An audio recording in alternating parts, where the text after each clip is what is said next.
Bismillah. Psychopampos.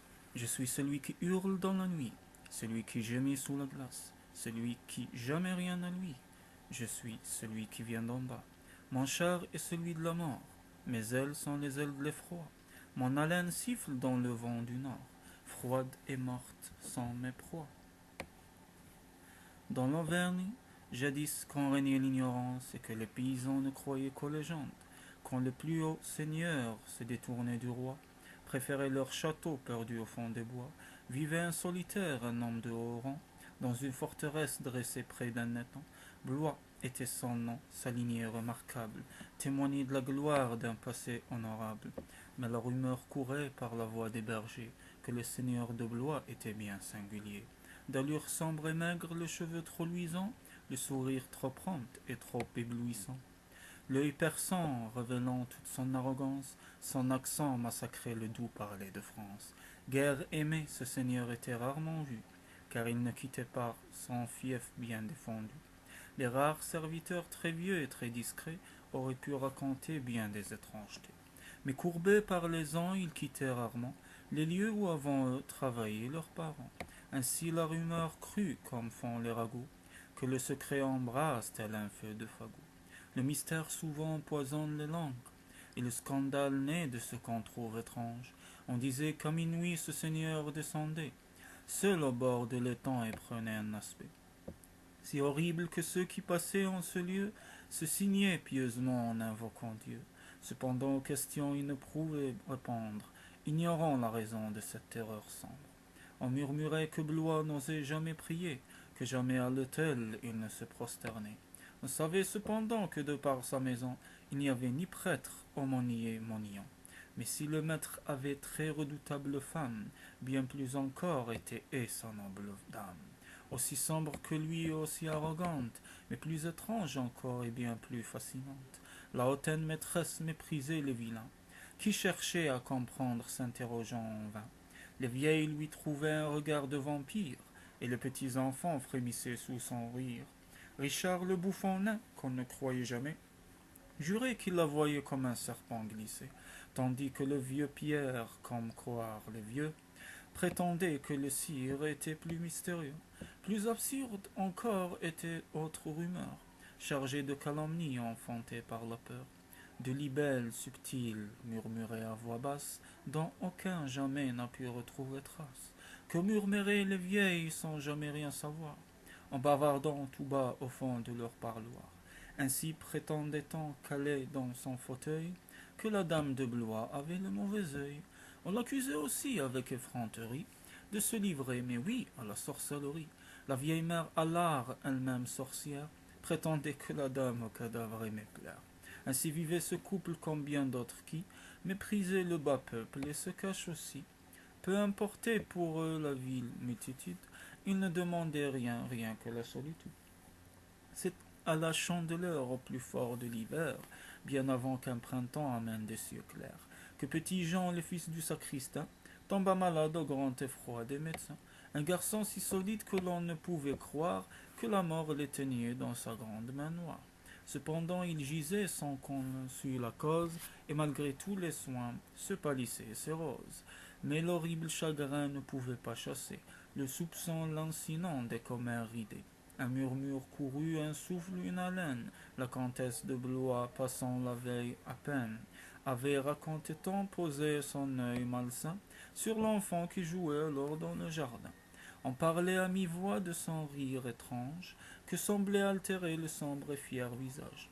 On répétait ces choses quand un grand cri de femme annonça le départ, l'envol d'un jeune âme. Les veilleuses pleurèrent très sincèrement l'enfant qui près des saints dormait au firmament. Le curé du village donna l'onction dernière, et le brave Michel confectionna la bière. Autour du petit ange, de hauts cierges brûlés, les voisins soupiraient, les parents sanglotaient. Puis lentement chacun gagnait son humble lit. Profonde était la nuit lorsque dans la vallée la tempête furieuse lâcha ses giboulées.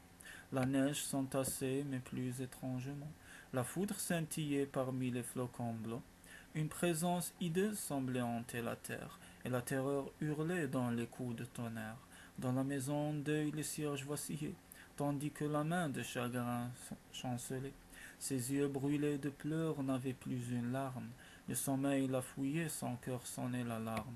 La cloche de l'église, perçue malgré le vent, sonna 3 coups, alors près de l'enfant gisant.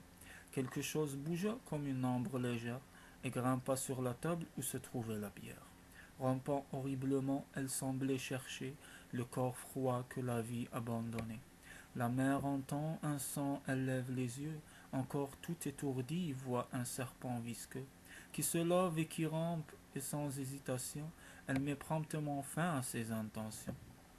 D'un brusque coup de hache, elle fracasse sa tête, et malgré sa douleur, triomphe de la bête. Le serpent glissant rapidement s'enfuit, pour cacher sa carcasse tout au fond de la nuit. Les semaines passèrent et bientôt la rumeur chuchota que le comte semblait changer d'humeur. Souvent dans le village, la démarche hasardeuse, il affrontait les yeux d'une foule curieuse. Mais s'il se promenait plus souvent qu'autrefois, jamais plus on ne vit sa dame au regard froid. Avec le temps, bien sûr, ses oreilles surprirent tout ce que racontait le commère en délire. Nul ne fut étonné quand par un beau matin, il alla visiter l'épouse du sacristain. Son deuil lui fit compter jusqu'à la fin tragique, par les nombreux amis au verbe prolifique. Le Seigneur écouta, puis il s'en alla, tête basse, et pendant des mois ne revint pas. Quand en printemps la terre au soleil reverdit, et que le doux zéphyr glace et neige fondit, les bergers horrifiés firent une découverte. Dans un champ détrempé au sein de l'herbe verte, là, fort bien préservé par l'hiver et le froid, gisait le corps meurtri de la dame de Blois. D'un quelconque assassin, malheureuse victime, son beau franc fracassé par cet horrible crime.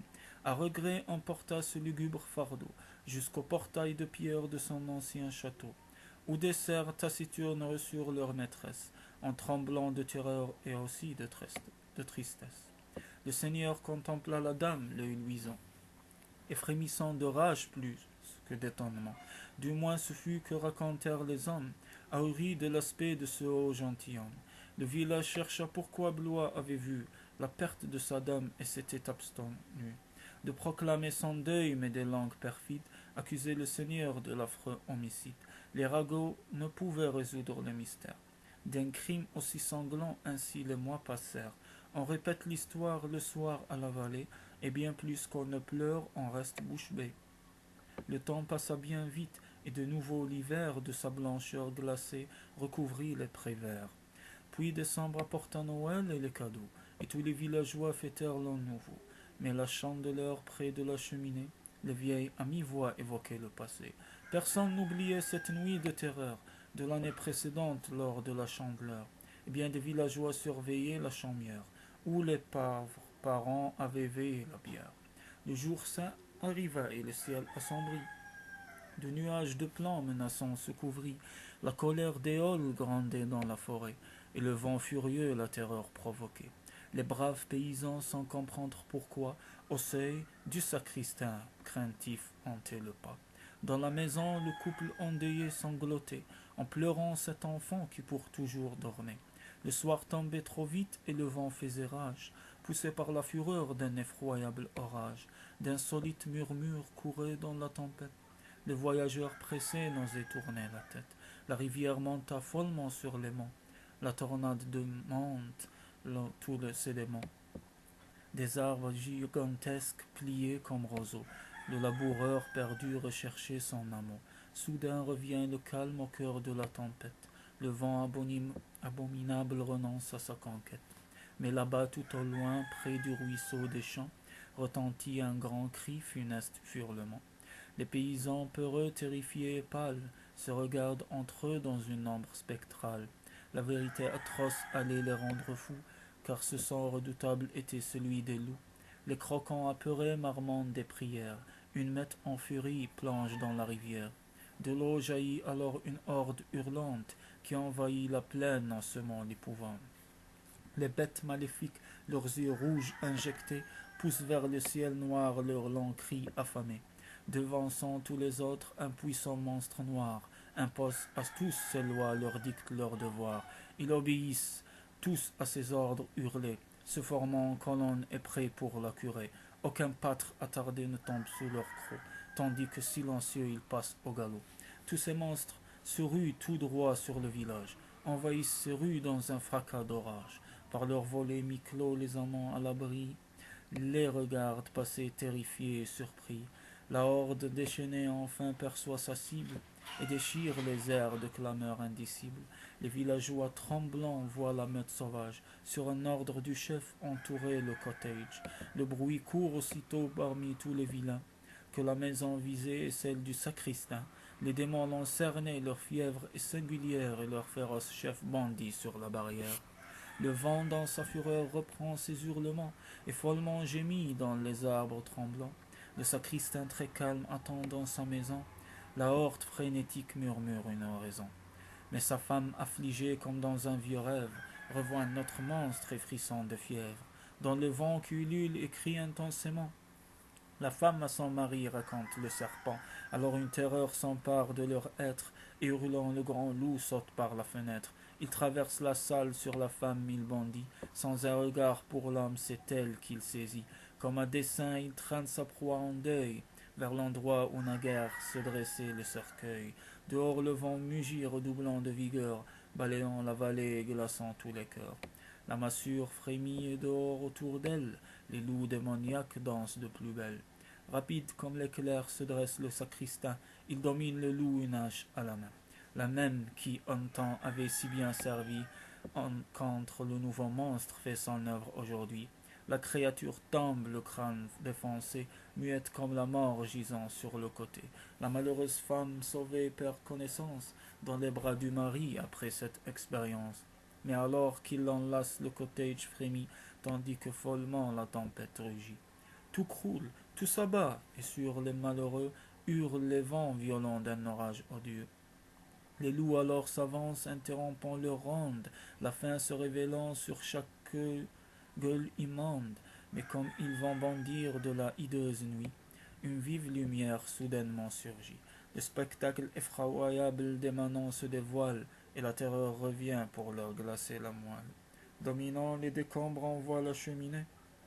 Dans la vive lueur, sa forme est bien gravée. Au-dessus de l'âtre, un autel se dessine, l'image du Sauveur sur l'humble croix divine. Autour du lieu béni, un éclat radieux protège les manants de ces êtres monstrueux. Les loups, épouvantés par l'étrange lumière, reculent, prennent peur, regagnent leur tanière. Les autres villageois craintifs éberlués admirent le miracle, récitent des aveux. La lumière s'éteint, les vents furieux s'apaisent, l'horreur avec lui s'enfuit vers les falaises. Pâle et grelottante de leurs murs écroulés, le sacristain se dresse avec sa femme aimée, des mains douces les aident et dans tout le village, une paix singulière règne après l'orage. Le sommeil reposant calme tous les esprits, et entre les nuées la blanche lune luit. La vieille grand-maman s'interrompit alors, son esprit embrumé trop proche de la mort. L'auditeur impatient, comprenant mal l'histoire, croit qu'elles sont deux brouillées dans sa mémoire. Il veut savoir le sort du singulier seigneur, veuf dans le récit relater les malheurs. S'étonne que la vieille, semblant oublier tout, radote de tempêtes, de terreur et de loups. Cependant la commère, sur ses vives instances, semble se réveiller et reprendre conscience. Et pourtant elle insiste, parle de sacristain, de loups et de miracles et d'orages lointains. Quand, dit-elle, le jour vint, baignant de sa lumière les décombres affreux de cette humble chaumière, les manants qui fouillaient les ruines et les lieux virent avec effroi sur le terrain bourbeux une traînée de sang humide et cramoisi, comme si le loup blessé, poussé par la folie, avait fait au hasard, en ruminant sa rage, pour s'en aller se perdre au proche marécage. Une fois de plus, la vieille, l'œil brillant et usé, s'interrompt et regarde voler un épervier. L'auditeur, fatigué, insistant lui, réclame un indice bien net pour expliquer le drame. Indulgente, la vieille répond à ses questions, mais étrange et sa voix est mystérieuse, s'entend. Le Seigneur, oui, bien sûr, ce matin-là en peine, ses tristes serviteurs parcoururent la plaine, en vain, car aucun homme ne l'avait vu depuis qu'il était parti de son château dans la nuit. Au matin, son cheval, terrifié, les yeux fous, rentra à l'écurie, la bride sur le cou. Son chien fidèle, lui, au bord du marécage, pendant des jours hurla son chagrin et sa rage. Les manants se taisaient, mais n'en pensaient pas moins. Les serviteurs en vain fouillèrent tous les coins.